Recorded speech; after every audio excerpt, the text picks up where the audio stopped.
My name is Themba Kunene, the Acting Director, Quality Assurance Directorate.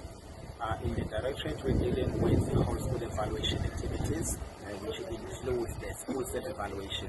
And we also deal with the GET assessments, and then the GET assessments will talk to the SBA, which is school-based assessment. It will talk about the national assessments, the regional assessment, even the international assessments, like your systemic evaluation.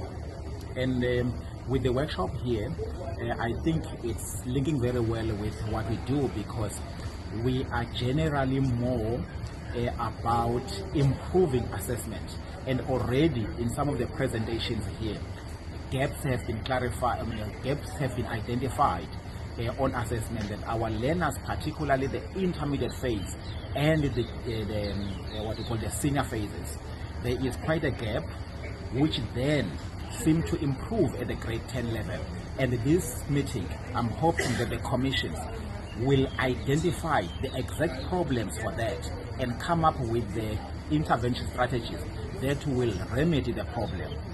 I'm very positive and very hopeful that this meeting will really assist the situation, because it cannot be that we are struggling at the lower grades, because the lower grades are the foundation of the FET phase.